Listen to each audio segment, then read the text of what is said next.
పెద్దలు శ్రీధర్ గారు, అలానే బాపట్ల నియోజకవర్గ పార్టీ కార్యదర్శి రామకృష్ణారెడ్డి గారు, అశోక్ ఎక్కడ పట్టణ కార్యదర్శి కామ్రేడ్ అశోక్ గారు, అలానే కార్యక్రమానికి హాజరైనటువంటి పెద్దలు నాగేశ్వరరావు గారు, అలానే వాసుదేవరావు గారు, అలానే రత్నకుమారి గారు, ఇంకా ఎంతోమంది ఈ యొక్క పేద ప్రజలకు అండగా ఈ రోజున మనం రావటం అనేది జరిగింది. ఇదేదో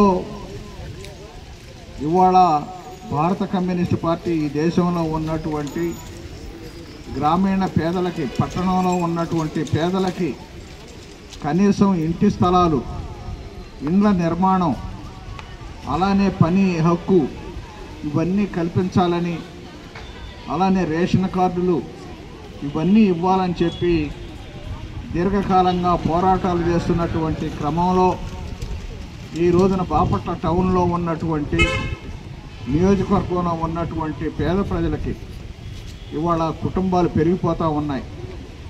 పెరిగిపోతున్నటువంటి కుటుంబాలు, ఉమ్మడి కుటుంబాల్లో ఒకే ఇంటి స్థలంలో ఉండటం అనేది సాధ్యం కాదు. ఒక కుటుంబం కాదు, దాదాపు 3-4 కుటుంబాలు ఒకే ఇంట్లో కిక్కిరిసి వాళ్ళగూడున్నట్టు ఇవాళ ఉంటా ఉన్నారు. ఇది ఇంటి స్థలాలు ఏర్పాటు చేయాల్సినటువంటి బాధ్యత కేంద్ర రాష్ట్ర ప్రభుత్వాలపైన ఉంది. అందుకోసమే మేము దున్నేవాడికి భూమి, సాగు భూములు ఇవ్వాలి, నివాసానికి ఇంటి స్థలాలు ఇవ్వాలని చెప్పి మనం చెప్తా ఉన్నాం. మనం చెప్పిన దాన్ని ఎగతాళి చేశారు కొన్ని రాజకీయ పార్టీలు. ఇవాళ పాలక పార్టీలు గతంలో జగన్మోహన్ రెడ్డి పరిపాలించిన, ఇవాళ చంద్రబాబు నాయుడు గారు పరిపాలించిన, ఇవాళ పోటీలు పడతా ఉన్నారు ఇళ్ల స్థలాలు ఇస్తామని. గతంలో జగన్మోహన్ రెడ్డి గారు పట్టణంలో ఉన్నటువంటి వారికి సెంటు మాత్రమే ఇచ్చి, పల్లెల్లో ఉన్న వారికి సెంటున్నర ఇచ్చి చేస్తామని చెప్పి ఆయన ఏదో పరిపాలన సాగించాడు. సరే, ఆయన ఇంటిదారే ఆయన పట్టాడు. ఇప్పుడు చంద్రబాబు నాయుడు గారు వచ్చారు. ఎన్నికలకు ముందు ఒకే మాట చెప్పాడు. ఎన్నికలకు ముందు ఒకే మాట చెప్పాడు, నేను జగన్మోహన్ రెడ్డిలా కాదు, పట్టణ ప్రాంతాల్లో ఉన్నటువంటి వారికి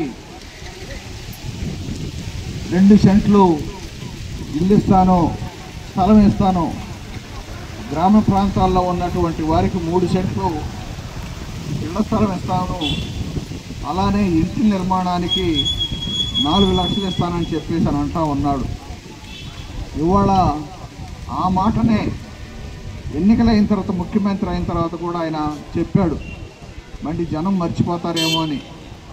ఇవాళ ఆయన అన్న మాటనే మనం నెరవేర్చమని చెప్పేసి ఇవాళ ఆయన ఆఫీస్ ముందు గుర్తు చేయటానికి ఇవాళ రావటం అనేది జరిగింది. గత నవంబర్ 18వ తారీఖు నాడు అన్ని సచివాలయాల ముందు, వార్డు సచివాలయాల ముందు ఇలాంటి కార్యక్రమం చేసి అర్జీలు ఇవ్వటం అనేది జరిగింది. ఇవాళ 2వ దఫాగా తహసీల్దార్ గారి కార్యక్రమానికి వచ్చి ఇవాళ అర్జీలు ఇస్తూ ఉన్నాం. ఇవాళ మనం చేసేది, ప్రభుత్వం చంద్రబాబు నాయుడు గారి ఎన్నికలకు ముందు, ఎన్నికలైన తర్వాత ఏ వాగ్దానం చేశాడో ఆ వాగ్దానాలన్నీ కూడా అమలు జరపమని చెప్పేసి మనం కోరుతా ఉన్నాం. మనం ఏం గొంతెమ్మ కోరికలు కోరట్లా. ఇవాళ పేద ప్రజల నివాసానికి ఇంటి స్థలం ఇవ్వమని చెప్పేసి మనం కోరుతా ఉన్నాం. మీరు అన్నట్లు పట్టణ ప్రాంతంలో ఉన్నటువంటి 2 సెంట్లు ఇవ్వండి, అలానే పల్లె ప్రాంతాల్లో ఉన్నటువంటి వారికి 3 సెంట్లు ఇవ్వండి. అలానే మీరు ఇంటి నిర్మాణానికి 4 లక్షలు ఇస్తామంటున్నారు. అది చాలదు. ఇనుము పెరిగింది, ఇటుక పెరిగింది, ఇసుక పెరిగింది, సిమెంట్ పెరిగింది, అలానే చాలా వస్తువుల రేట్లన్నీ కూడా, ముడిసరుకు ఈ సిమెంట్తో సహా అన్నీ పెరిగి కూర్చున్నాయి. మీరు ఇచ్చే 4 లక్షల రూపాయలు ఎటు చాలా